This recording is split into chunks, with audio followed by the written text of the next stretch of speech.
আমরা পরিবার ভালো করতে চাই, কিন্তু কি করলে পরিবার ভালো হয় সেটা কিন্তু আমরা কখনো চিন্তা করি না। আমরা চাই আমার ছেলেটা ভালো হোক, আমার মেয়েটা ভালো হোক, কিন্তু কখনো আমরা চিন্তা করিনি ভালো হওয়ার মূলে আমাদের কি করতে হবে। প্রত্যেক ব্যক্তিকে তার পরিবার সম্পর্কে জিজ্ঞেস করা হবে।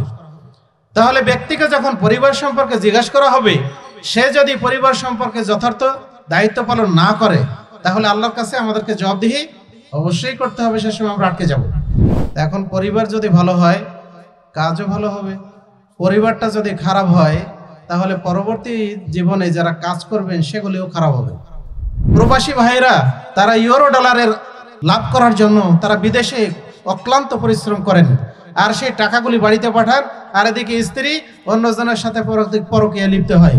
বিবাহের ক্ষেত্রে আপনি দেখবেন সম্পদ কার বেশি আছে, পিতার সম্পদ বেশি আছে না নারকে সরকারি চাকরি করে সে ভাগে কতটুকু পাবে, এইটা আপনি খেয়াল করেন, আপনি ইমানের দিকে খেয়াল করেন না, তাহলে পরিবারের শান্তি আসাটা তো দুর্ঘ ব্যাপার। আত্মাহারিক টিভি, ওহির আলোয় উদ্ভাসিত জীবনের জন্য। আসসালামু আলাইকুম রহমতুল্লাহি ওয়া বারাকাতুহু। ইন্নাল হামদুলিল্লাহ নাহমাদুহু ওয়া নাস্তাঈনুহু ওয়া নাস্তাগফিরুহু ওয়া নু'মিনু বিহি ওয়া নাতাওয়াক্কালু আলাইহি ওয়া নাউযু বিল্লাহি মিন শুরুরি আনফুসিনা ওয়া মিন সাইয়্যাতি আমালিনা মান ইয়াহদিহিল্লাহু ফালা মুযিল্লা লাহু ওয়া মান ইউযলিলহু ফালা হাদিয়া লাহু وأشهد أن لا إله إلا الله وحده لا شريك له وأشهد أن محمدا عبده ورسوله أما بعد। আল্লাহ রাব্বুল আলামিনের শুকরিয়া জ্ঞাপন করছি, যিনি আমাদেরকে আজকের এই মহতী অনুষ্ঠানে উপস্থিত হওয়ার তৌফিক দান করেছেন। আমরা সবাই বলি আলহামদুলিল্লাহ। দরুদ ও তাসলিমাত পেশ করছি মানবতার মুক্তির দিশারি নবী মুহাম্মদ সাল্লাল্লাহু আলাইহি ওয়াসাল্লামের উপর, যার রেখে যাওয়া আদর্শ বাস্তবায়নের জন্যই আমাদের সতত প্রচেষ্টা। সুধী মণ্ডলী, আমি আপনাদের সামনে সূরা রোমের 21 নম্বর আয়াত তেলাওয়াত করেছি, আর রাসূলুল্লাহ সাল্লাল্লাহু আলাইহি ওয়াসাল্লামের মুখনিসৃত অসংখ্য বাণী থেকে একটি হাদিস পেশ করেছি। এর উপর ভিত্তি করে আমরা আজকের আলোচনা অত্যন্ত সংক্ষেপে পেশ করার চেষ্টা করব। মা তাওফীক ইল্লা বিল্লাহ, আলাইহি তাওয়াক্কালতু ওয়া ইলাইহি উনীব। আমাকে আলোচনা করার জন্য বলা হয়েছে ইসলামী পরিবার গঠনের উপায়। আমরা জানি যে আদম আলাইহিস সালামকে সৃষ্টি করার পর আল্লাহ রাব্বুল আলামিন তাকে জান্নাতে রেখেছিলেন, কিন্তু এত সুখ শান্তির মধ্যেও একাকিত্ব বোধ করছিলেন তিনি। ফলে আল্লাহ রাব্বুল আলামিন তার থেকেই হাওয়া আলাইহিস সালামকে সৃষ্টি করলেন, বললেন দুইজনে জান্নাতের ভিতরে থাকো, যেখানে ইচ্ছা সেখানে ঘোরো, আর যা ইচ্ছা তাই খাও, কিন্তু এই গাছের নিকটে যেও না। তাহলে পরিবারের সূচনা কিন্তু সেখান থেকেই, তাই না? পরিবার কি একা একা হয়? পরিবার একা একা হয় না। তাহলে পরিবার গঠিত হয় দুইজনকে নিয়ে, একজন পুরুষ থাকেন, একজন নারী থাকেন, আর তাদেরকে নিয়েই পরিবার গঠিত হয়। এখন এই দুইজন মানুষ থেকেই কিন্তু পরিবারের সূচনা, আর তারপরে বহু মানুষ জমিনে সৃষ্টি হয় এবং তাদের মাধ্যমে জমিনে ভালো কাজও হয়, খারাপ কাজও হয়, তাই না? এখন পরিবার যদি ভালো হয়, কাজও ভালো হবে। পরিবারটা যদি খারাপ হয়, তাহলে পরবর্তী জীবনে যারা কাজ করবেন সেগুলিও খারাপ হবে। আজকের বাংলাদেশে আমরা দেখি উচ্চশিক্ষিত মানুষগুলি, তারাও সরকারের উচ্চপদস্থ আসনে বসে উচ্চপদস্থ কর্মচারী হয়ে তারা কিন্তু সরকারি সম্পদের তসরুপ করছে, তাই না? তাহলে তারা যদি পরিবার থেকে তার যথার্থ শিক্ষা পেত, তাহলে কিন্তু তারা এই কাজটা করতো না। যদি পিতামাতা তাকে বলতেন যে বাবা তুমি অপরের সম্পদ নিজে আত্মসাৎ করো না, মানুষের সম্পদ না বলে কারটাও হকম করো না, তাহলে তারা কিন্তু বড় হয়ে এই কাজটা করতো না। কিন্তু আজকে আমরা দেখি যে পরিবার থেকে আমাদের ছেলেরা নৈতিক শিক্ষা না পাওয়ার কারণে, পরিবারটা ইসলামী পরিবার না হওয়ার কারণে আজকে যত সমস্যা। এমনকি আমরা বলতে পারি যে সর্বোচ্চ ডিগ্রি অর্জন করেও একজন মানুষ সে চিন্তা করে কি করে আমার পকেট ভারী করা যায়। সে কখনো চিন্তা করে না যে আমার সমাজের মানুষগুলিকে কিভাবে তাদেরকে পথে আনা যায়, কি করে সব মানুষগুলিকে ঠিক করা যায় এই কথা সে কখনো ভাবে না।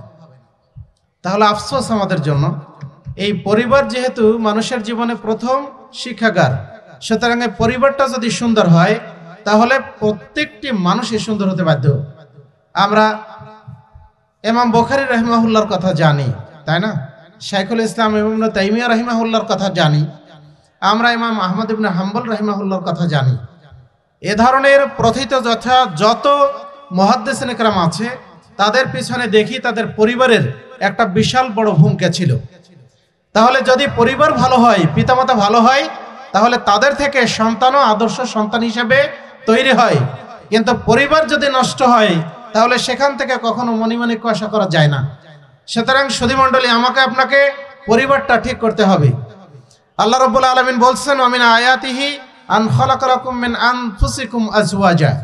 আল্লাহ রাব্বুল আলামিনের নিদর্শন, অন্যতম নিদর্শন হচ্ছে যে তিনি তোমাদের মধ্য থেকে তোমাদের জোড়া সৃষ্টি করেছেন এবং তিনি তার কাছেই তোমাদের জন্য শান্তির ব্যবস্থা রেখেছেন, লিতাসকুনু ইলাইহা, যাতে করে তুমি তার কাছে শান্তি পেতে পারো। ওয়াজআলা বাইনাকুম মাওয়াদ্দাতা ওয়া রাহমা, আর তিনি তোমাদের মধ্যে সৃষ্টি করেছেন রাহমাত, ভালোবাসা, সম্প্রীতি, সদ্ভাব। তাহলে দুইজনের মধ্যে যদি সম্প্রীতি সদ্ভাব না থাকে, স্বামী স্ত্রীর মধ্যে যদি মিল না থাকে, তাহলে পরিবার কখনো ভালো পরিবার হয় না। রাসূলুল্লাহ সাল্লাল্লাহু আলাইহি ওয়াসাল্লাম বলেছেন, ইন্নাল্লাহা সাইলুন আন কুল্লি রাইন, আল্লাহ প্রত্যেক দায়িত্বশীলকে জিজ্ঞাসা করবেন আম্মা ইস্তারআহু, তাকে যে দায়িত্ব দেওয়া হয়েছিল সে সম্পর্কে জিজ্ঞাসা করা হবে। আহফিজা যালিকা আম যায়্যাহু, সে কি দায়িত্ব পালন করেছে নাকি দায়িত্ব অবহেলা করেছে। হাত্তা ইয়াসআলা আর-রাজুলা আন আহলি বাইতিহি, এমনকি প্রত্যেক ব্যক্তিকে তার পরিবার সম্পর্কে জিজ্ঞাসা করা হবে। তাহলে ব্যক্তিকে যখন পরিবার সম্পর্কে জিজ্ঞাসা করা হবে, সে যদি পরিবার সম্পর্কে যথার্থ দায়িত্ব পালন না করে, তাহলে আল্লাহর কাছে আমাদেরকে জবাবদিহি অবশ্যই করতে হবে, সে সময় আমরা আটকে যাব। সুতরাং এই জন্য আপনার আমার প্রত্যেকের দরকার আমাদের পরিবারের প্রতি আমাদের যে দায়িত্ব সেগুলি পালন করা। সুধীমণ্ডলী, আমরা পরিবার ভালো করতে চাই, কিন্তু কি করলে পরিবার ভালো হয় সেটা কিন্তু আমরা কখনো চিন্তা করি না। আমরা চাই আমার ছেলেটা ভালো হোক, আমার মেয়েটা ভালো হোক, কিন্তু কখনো আমরা চিন্তা করিনি ভালো হওয়ার মূলে আমাদের কি করতে হবে। ভালো হওয়ার মূলে আমাকে যেটা করতে হবে সেটা হলো এই, প্রত্যেকটি পুরুষ, প্রত্যেকটি নারী যখন তারা তাদের সঙ্গে নির্বাচন করেন, তখন তার প্রথম যেটা করণীয় সেটা হলো সে যেন ঈমানদার হয়। এজন্য আল্লাহ রাব্বুল আলামিন বলছেন, ওয়ালা তানকিহুল মুশরিকাত হাত্তা ইউমিননা ওয়ালা আমাতুম মুমিনাতুন খায়রুম মিন মুশরিকাতিন ওয়ালাউ আ'জাবাতকুম, তোমরা মুশরিকা নারীদের বিবাহ করো না, বরং তোমাদের জন্য একজন মুমিনা দাসীও তোমাদের জন্য কল্যাণকর। যদিও একজন স্বাধীন নারীর চেয়ে মুমিনা দাসীও তোমাদের জন্য কল্যাণকর, যদিও সেই মুশরিকা নারী তোমাদেরকে অভিভূত করে, তোমাদেরকে মুগ্ধ করে। একইভাবে আল্লাহ এর পরেই বলেছেন, তোমরা কোনো মুশরিক পুরুষকে বিবাহ করো না। মহিলাদেরকে বলেছেন, তোমরা কোনো মুশরিক পুরুষকে বিবাহ করো না। এমনকি তোমাদের জন্য কোনো মুমিনা দাস, সে হলো উত্তম মুমিন দাস, তোমাদের জন্য উত্তম একজন মুশরিক পুরুষ থেকে, স্বাধীন মানুষ থেকে, যদিও সে তোমাদেরকে মুগ্ধ করে। তাহলে বোঝা যায় আমাদের বিবাহের ক্ষেত্রে প্রথম যেটা দরকার সেটা হলো আমাদেরকে ইমানদার মহিলা অবশ্যই বিবাহ করা দরকার। যদি ইমানদার মহিলা হয় তাহলে সে আপনাকে সব কাজেই কিন্তু সহযোগিতা করবে, বিশেষ করে পরকালীন কাজে সে আপনাকে সহযোগিতা করবে। রাসূলুল্লাহ সাল্লাল্লাহু আলাইহি ওয়াসাল্লাম বলছেন, ইন্নাদ দুনিয়া কুল্লুহা মাতা ওয়া খায়রু মাতা'id দুনিয়াল মারআতু সালিহা, এই দুনিয়ার সবকিছুই হচ্ছে ভোগ্য বস্তু, তবে এর মধ্যে সবচেয়ে উত্তম সম্পদ হলো সতী সাধবী মহিলা, সতী সাধবী স্ত্রী। তাহলে আপনার স্ত্রী যদি সতী সাধবী না হয় তাহলে দাম্পত্য জীবনে যে কলহ সৃষ্টি হবে তা আজকে আমরা পত্রিকার পাতায় আমরা দেখতে পাই। বিশেষ করে প্রবাসী ভাইরা, তারা ইউরো ডলারের লাভ করার জন্য তারা বিদেশে অক্লান্ত পরিশ্রম করেন, আর সেই টাকাগুলি বাড়িতে পাঠান, আর এদিকে স্ত্রী অন্যজনের সাথে পরকীয়া লিপ্ত হয়। যদি সে সতী সাধবী নারী হতো তাহলে কখনোই তার দ্বারা এই কাজ সম্ভব ছিল না। সাওবান রাদিয়াল্লাহু আনহু থেকে বর্ণিত, তিনি বলেন, রাসূলুল্লাহ সাল্লাল্লাহু আলাইহি ওয়াসাল্লামকে আমরা জিজ্ঞেস করলাম, যদি আমরা জানতাম যে কোন সম্পদ উত্তম, তাহলে সেই সম্পদ আমরা সঞ্চয় করতাম, আমরা সেটাকে আমরা জমা করতাম। রাসূলুল্লাহ সাল্লাল্লাহু আলাইহি ওয়াসাল্লাম বললেন, আফজালুহু লিসানুন যাকিরুন, সেই সম্পদগুলির মধ্যে উত্তম সম্পদ হচ্ছে তোমাদের জিকিরকারী, আল্লাহর স্মরণকারী জিহ্বা। দ্বিতীয় নাম্বার, লিসানুন যাকিরুন ওয়া কলবুন শাকিরুন, কৃতজ্ঞতা স্বীকারকারী অন্তর। আমি আল্লাহর নিয়ামত ভোগ করছি, আল্লাহর কৃতজ্ঞতা আপনাকে আমাকে স্বীকার করতে হবে। এরপরে রাসূল সাল্লাল্লাহু আলাইহি সাল্লাম বললেন, ওয়া যাওজাতুন মুমিনাতুন তুইনু আলা ঈমানিহি, আর হচ্ছে তোমার মুমিনা নারী, মুমিনা স্ত্রী, যে তোমাকে ঈমানের কাজে সহযোগিতা করে। তাহলে বোঝা যায় মুমিনা নারী সবসময় সে ঈমানের কাজে সহযোগিতা করে। যদি কাফের মুশরিকা মুনাফিকা হয় তাহলে সে কখনো ঈমানের কাজে সহযোগিতা করে না, বরং সে স্বামীর টাকা খায় আর নিজে যত অন্যায় অপকর্ম সেগুলি করে বেড়ায়। রাসূলুল্লাহ সাল্লাল্লাহু আলাইহি ওয়াসাল্লাম বললেন, তিন ব্যক্তির সম্পর্কে আমাকে জিজ্ঞেস করো না, মানে তারা জান্নাতি হবে না জাহান্নামী হবে সেই বিষয়ে তোমরা আমাকে জিজ্ঞেস করো না। তার মধ্যে অন্যতম হলো ওয়ানিসাউন, ওই মহিলা যে তার স্বামী অনুপস্থিতির সুযোগে সে কি করে, সে পর্দাহীন ভাবে চলাফেরা করে, অথচ স্বামী তার যাবতীয় প্রয়োজন সে পূর্ণ করে। আল্লাহ রাসূল সাল্লাল্লাহু আলাইহি সাল্লাম বললেন, ও মহিলার সালাত তার এই মাথার উপরে উঠবে না, মানে কবুল হবে না। যতক্ষণ পর্যন্ত সে তার ওই কাজ থেকে ফিরে না আসে ততক্ষণ পর্যন্ত তার ওই সালাত সিয়াম কোনো কিছুই কবুল হবে না। তাহলে সে কি করছে, স্বামী তার সব প্রয়োজন পূর্ণ করছে আর সে ওখানে বসে তার অন্যদের সাথে সে সবকিছু করছে। সুতরাং এগুলি থেকে ফিরে আসা তখনই সম্ভব যদি আমাদের মহিলারা সতী সাধবী হন, যদি আমাদের মহিলারা, আমাদের স্ত্রীরা যদি তারা ইমানদার হন, তাহলে কিন্তু এটা সম্ভব। দেখুন, আমরা ইব্রাহিম আলাইহিস সালামের স্ত্রীর কথা জানি। যখন ইব্রাহিম আলাইহিস সালাম সারাকে নিয়ে তিনি হিজরত করলেন, তখন সে দেশের বাদশা, অত্যাচারী সম্রাট, সে তার একটা নীতি ছিল বা তার একটা মানে স্বভাব ছিল, সে সুন্দরী কোনো মহিলা দেখলেই তার সাথে কুকর্ম করার জন্য সে উঠে পড়ে লাগতো। সে ইব্রাহিমের কাছে তার লোকজনকে পাঠালো যে দেখো তো ও কে। তখন ইব্রাহিম বললেন, এ হচ্ছে আমার বোন। তিনি সারার কাছে এসে বললেন যে দেখো সারা, আমি কিন্তু রাজার লোকদেরকে বলেছি যে সে হচ্ছে আমার দিনী বোন, তুমি কিন্তু আবার অন্য কিছু বলো না, তাহলে আমি রাজার কাছে লজ্জিত হব।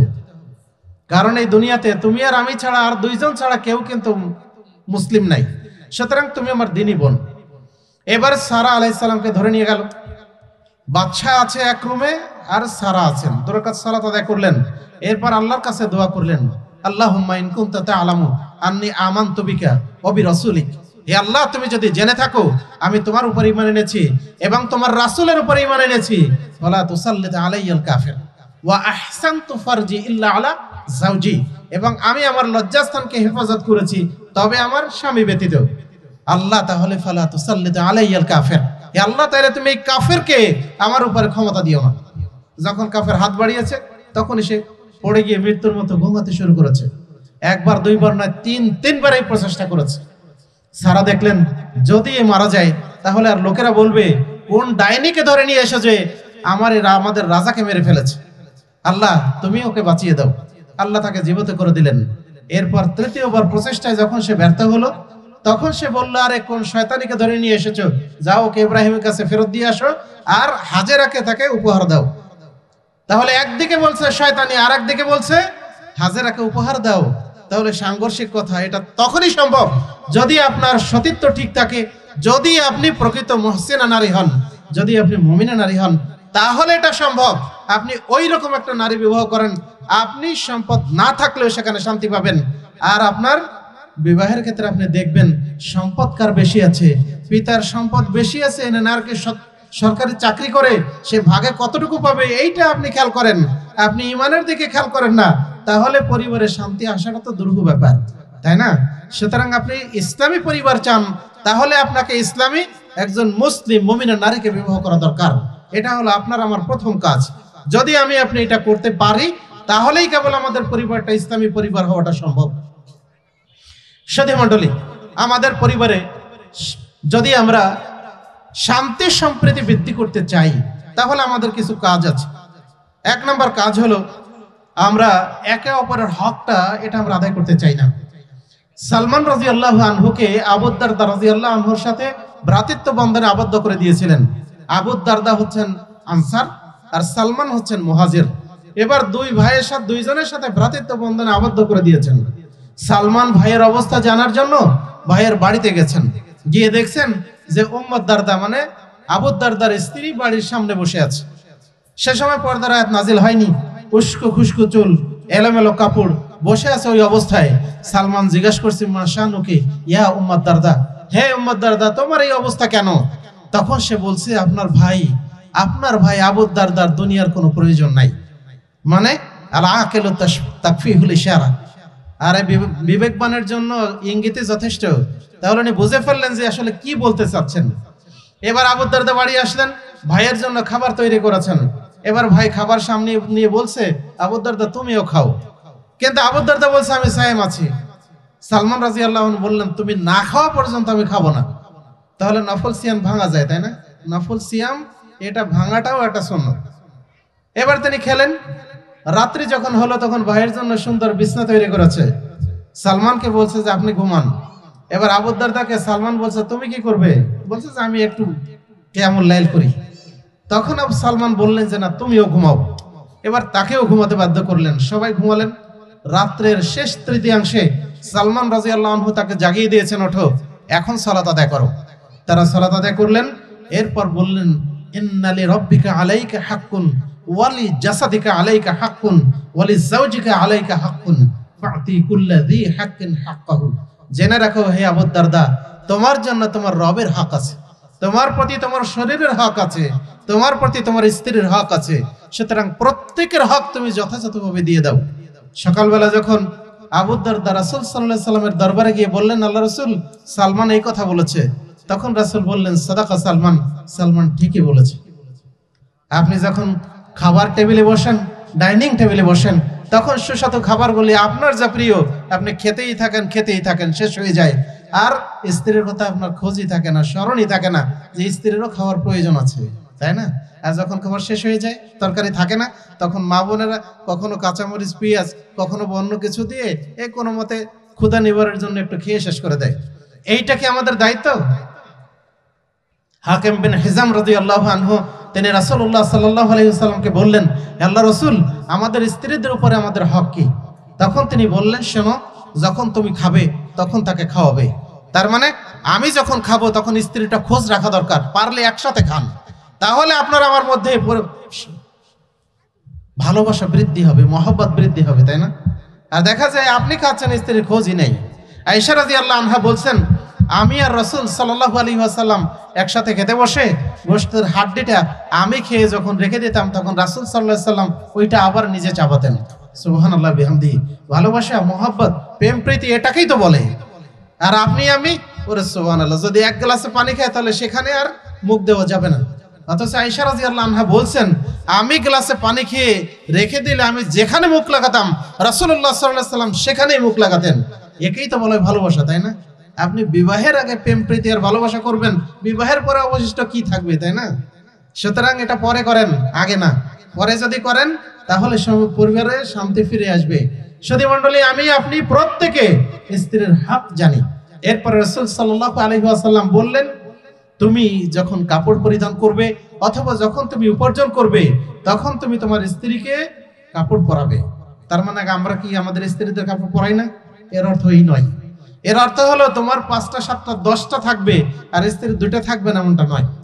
বরং তুমি যে মানের কাপড় পরবে তাকে ওই মানের কাপড় পরাবে। আমাদের সেটা করা উচিত নয়। রাসূল সাল্লাল্লাহু আলাইহি সাল্লাম বললেন ওয়ালা তাজরিবিল ওয়াজহ, মুখে মারবে না। ওয়ালা তুকাব্বিহ, তোমরা তাকে খারাপ ভাষায় গালি দিবে না। আর আপনি আমি এখন একটু রাগ হলেই একেবারে তার বংশ তুলে বাপ মা তুলে শুরু করে দেন, পরিবারে শান্তি আসবে? এই পরিবার ইসলামী পরিবার হবে? কখনো নয়। আপনি আপনার বাচ্চার সামনে, আপনি আপনার ছোট ছেলের সামনে গালিগুলি আপনার স্ত্রীকে দিচ্ছেন, আপনি আপনার সন্তানের সামনে স্ত্রীকে মারছেন, তাহলে এই সন্তান কি শিখবে? ওইটাই শিখবে। ওকে আলাদা কিছু শিখবে? আলাদা কখনো শিখবে না, ওইটাই শিখবে। ওইটা সে রপ্ত করবে যে এইভাবে মারতে হয়, তাহলে ও একসময় ওইটা চর্চা করবে। সুতরাং আপনি ইসলামী পরিবার গঠন করতে চান, আপনি আপনার স্ত্রীর হক জানুন এবং সেটা আদায় করার চেষ্টা করুন। 2 নম্বর বিষয় হলো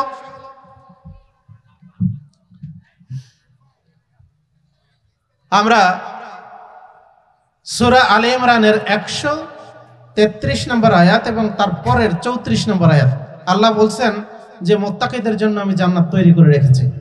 এরপর আল্লাহ রাব্বুল আলামিন বলছেন, আল্লাযীনা ইউনফিকুনা ফিস সাররাই ওয়াজ যাররাই ওয়াল কাযিমিনাল গায়যা ওয়াল আফিনা আনিন নাস। মুমিন মুত্তাকি তো তারাই যারা গোপনে এবং প্রকাশ্যে দান করে। আর কি করে? ওয়াল কাযিমিনাল গায়যা, তাদের রাগকে দমন করে। স্ত্রীর প্রতি রাগ হয়েছে আর আপনি লাঠি নিয়ে মারা শুরু করে দিয়েছেন, তাহলে আপনাকে রাগ দমন করা উচিত নয়, আপনার রাগটা দমন করা উচিত। বরং আপনার চিন্তা করা দরকার যে আপনার স্ত্রী আপনাকে কতটা সেবা করে। দেখুন, আপনি চাকরি করেন, আপনি ব্যবসা করেন, আপনি কৃষি কাজ করেন, আপনার আমার রেস্টের সময় আছে, মানে আপনি একটা দিন বিশ্রাম নেই। সরকারি চাকরিজীবীরা 2 দিন বিশ্রাম নেয়, তাদের 2 দিন ছুটি আছে। আচ্ছা বলুন তো, আপনার আমার মা বোনের কোন দিন ছুটি আছে? তার কি কোনো দিন ছুটি আছে? কোনো দিন ছুটি নেই। সে যদি অসুস্থ হয় তাহলে খাওয়ার জন্য আপনাকে আমার রেস্টুরেন্টে যেতে হয়, তাই না? আর একবার রেস্টুরেন্টে খেলে তখন দেখা যায় 2 বার পাতলা পায়খানা আর 3 বার বমি হয়, একবার আমার আপনার অবস্থা খারাপ। তাহলে আপনার আমার মা বোন এতই সেবা করে, আর আপনি তার একটু ভুল, তার একটু রাগ হওয়া বা অন্য কিছু করা, এটা আপনি সহ্য করতে পারেন না। এর নাম তো আদর্শ স্বামী নয়। সুতরাং আপনার আবার কি করা দরকার? কিছুটা ধৈর্য ধারণ করা দরকার, যাতে করে যে মহিলা আমার জন্য এত কাজ করেন, আমার কোন কাপড়টা ময়লা হলো, কোনটা ইস্ত্রি করা দরকার, সেটা আমার ইস্ত্রি করে দেন। আমার সন্তানের কার কি প্রিয় খাবার তা তিনি তৈরি করে দেন। আমার অফিসের টাইম কয়টা, তার আগে আমাকে সতর্ক করেন, তোমার অফিস টাইম হয়ে যাচ্ছে, তোমাকে কিন্তু এই কয়টার সময় অফিসে যেতে হবে। আরে তুমি ব্যবসা করো, তোমার দোকান খুলতে হবে 10টায়, সুতরাং তুমি 9:30টায় রেডি হও, তোমার খাবার তৈরি, টেবিলে খাবার দিয়েছি, রেডি হয়ে যাও, খাবার খেয়ে নাও। যে মহিলা এত কাজ করে, আপনি তার জন্য ছোটখাটো ভুল ত্রুটি একটু ক্ষমা করে দিতে পারেন না? আল্লাহ তো মুত্তাকিদের বলছেন, ওয়ালা আফিনা আনিন নাস, যে মানুষদেরকে ক্ষমা করে দেয়। সুধী মণ্ডলী, আপনি একটু আপনার জায়গা থেকে বা আপনি একটু অপরের জায়গা থেকে ভাবেন, যদি এই মহিলা, কোনো মহিলা আপনার বোন হতো, তাহলে কি আপনার বোনকে ভুল করলেই মারতে পারতেন? ওই মহিলা যদি আপনার মেয়ে হতো, তাহলে কি আপনি ভুল হতেই তাকে মারতে পারতেন? পারতেন না, তাকে 2 বার 5 বার সংশোধন করে দিতেন। তাহলে যেই স্ত্রী তার পরিবারের সবাইকে রেখে দিয়ে শুধু আপনার দিকে তাকিয়ে আপনার ফ্যামিলিতে আসছে আপনার জন্য, তাহলে তার 2-1টা ভুল ত্রুটি আপনি ক্ষমা করে দিতে পারেন না? আপনি যদি চেষ্টা করেন, তাহলে এভাবেই আমাদের পরিবারে আমরা শান্তি ফিরিয়ে আনতে পারি, আমাদের পরিবারটাকে সুন্দর পরিবার আমরা গড়ে তুলতে পারি। সুধী মণ্ডলী, আরেকটি বিষয় আমি বলবো, সেটা হলো এই যে দেখুন, আমরা সবাই পছন্দ করি যে আমাদের স্ত্রীরা আমাদের জন্য সেজেগুজে সুন্দর হয়ে থাক, এটা আমরা পছন্দ করি, তাই না? কিন্তু আব্দুল্লাহ ইবনে আব্বাস রাদিয়াল্লাহু আনহু তিনি বললেন যে দেখো হে, আমি নিজে পছন্দ করি যে আমি আমার স্ত্রীর জন্য আমি সুসজ্জিত হই, কারণ যেমন আমি পছন্দ করি যে আমার স্ত্রীও আমার কাছে সেজেগুজে থাকুক। তাহলে আপনি আপনার মোজ বড় হয়ে একেবারে মুখ ঢেকে যাচ্ছে, আপনি কাটার সুযোগ পান না। আপনার চুল একেবারে বড় হয়ে বাবরি চুল হয়ে গেছে, তারপর আপনি এটা ছাটেন না। আপনার শরীর থেকে দুর্গন্ধ আসে, এগুলো আপনি দূর করার ব্যবস্থা করেন না। এটা কি আপনার দায়িত্ব নয়? এটা কি আপনার দায়িত্ব নয়? একজন মানুষ অন্য মানুষের দিকে আকৃষ্ট কেন হয়? এই কারণে হয় যে আপনি সুন্দর মতো থাকেন না, আর আপনি তার সাথে একটু ভালো কথা বলেন না, তাই না? যখন পরকীয়ায় লিপ্ত হন, তখন তার দিনের মধ্যে 50 বার বলবেন আই লাভ ইউ। আর আপনার স্ত্রী যে আপনার এই আই লাভ ইউ পাওয়ার উপযুক্ত, তার জন্য আপনি তিনি একবারও বলেন না, তাহলে ভালোবাসা এক পক্ষ থেকে হবে? এক পক্ষ থেকে হবে না। এক হাতে তালি বাজে? এক হাতে তালি বাজে না। সুতরাং 2 দিক থেকে ভালোবাসা হওয়া লাগবে, আপনারও কিছু দেওয়া লাগবে। রাসূলুল্লাহ সাল্লাল্লাহু আলাইহি ওয়াসাল্লাম বলছেন, আল্লাহ রাসূল, আয়েশা রাদিয়াল্লাহু আনহা বলছেন, আল্লাহ রাসূল সাল্লাল্লাহু আলাইহি ওয়াসাল্লাম তার স্ত্রীদের কেউ যদি অসুস্থ হতো, তাহলে তিনি তার সেবা করতেন, এমনকি মাথায় হাত দিয়ে মেসেজ করে দিতেন আর বলতেন, আযহিবিল বা'স রাব্বান নাস ওয়াশফি আনতা শাফি লা শিফা ইল্লা শিফাউকা শিফা লা ইউগাদিরু সাকামা। আপনার আমার স্ত্রী অসুস্থ হলে আমরা কি পারি না এটা করতে? মান সম্মান চলে যাবে? আর ঘরের ভিতর কি দেখবে নাকি? ওখানে কি সিসি ক্যামেরা লাগানো আছে? লাগানো নাই। তাহলে ওখানে একটু করলে সমস্যা কি? এখানে আপনি করতে পারেন না, তার একটু সহযোগিতা করেন, তাহলে মহব্বত, ভালোবাসা বৃদ্ধি হবে। আয়েশা রাদিয়াল্লাহু আনহা বলছেন, রাসূলুল্লাহ সাল্লাল্লাহু আলাইহি ওয়াসাল্লাম পরিবারের সব কাজই তিনি করতেন, এমনকি তিনি জুতা সেলাই করতেন, তিনি কাপড়ে তালি লাগাতেন, তিনি দুধ দহন করতেন। যখন সালাতের সময় হতো তখন তিনি মসজিদে চলে যেতেন। তাহলে আমরা কি রাসূলের চেয়ে শ্রেষ্ঠ মানুষ হয়ে গেছি? আমরা পরিবারের সহযোগিতা করতে পারি না? আমরা চেষ্টা করলে পারি। সুধী মণ্ডলী, আহলাদিস আন্দোলন বাংলাদেশ আহলাদিস যুব সংঘ সমাজ সংস্কার করতে চাই। তাহলে সমাজ সংস্কার একজনের মাধ্যমে হয় না, আপনি চাচ্ছেন পুরুষ সমাজে পুরুষদের মধ্যে কাজ করতে, আপনার স্ত্রীদেরকে মহিলাদের মধ্যে লাগান, তাকে সমাজ সংস্কারের জন্য সুন্দর সুন্দর সন্তান আপনি তৈরি করার দায়িত্বটা তাকে দেন, তাহলে এই সমাজ একদিন সংস্কার হবে। রাসূলুল্লাহ সাল্লাল্লাহু আলাইহি সাল্লাম তায়েফ থেকে মার খেয়ে যখন ফিরে আসেন, তখন মালাকুল জিবাল এসে বলল, হে মুহাম্মদ, আপনার রব দেখেছেন যে তায়েফবাসী তার সাথে কি আচরণ করেছে, আপনি যদি চান তাহলে আমি এই মক্কার দুই দিকের দুই পাহাড় নিয়ে এসে এদেরকে পিষে মেরে ফেলবো। রাসূলুল্লাহ সাল্লাল্লাহু আলাইহি সাল্লাম বললেন, না, আমি তা চাই না, বরং আমি চাই যে তাদের ঔরস থেকে যে সন্তান জন্মগ্রহণ করবে তারা হয়তো আমার আনুগত্য করবে, আমার এই দিনকে তারা মেনে নেবে। তাহলে আমরা এই সমাজে বহু ছেলেপেলেকে দেখি যে তারা ইসলামের ধারে কাছে আসে না। যদি আমাদের মা বোনেরা চেষ্টা করেন তাহলে তাদের অনাগত সন্তানকে ইসলামী সন্তান হিসেবে গড়ে তুলতে পারেন, তাকে একজন আদর্শ সন্তান হিসেবে গড়ে তুলতে পারেন। সুতরাং আমরা সেই চেষ্টা করতে পারি। আল্লাহ আমাদেরকে তৌফিক দান করুন।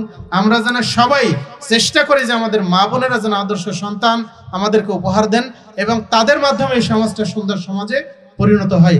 তাহলেই আমাদের এই আন্দোলন, আমাদের এই সংগ্রাম, আমাদের এই প্রচেষ্টা এটা সফল হবে ইনশাআল্লাহ। আমরা সবাই চেষ্টা করি। আল্লাহ আমাদেরকে তৌফিক দান করুন। আল্লাহুম্মা আমিন।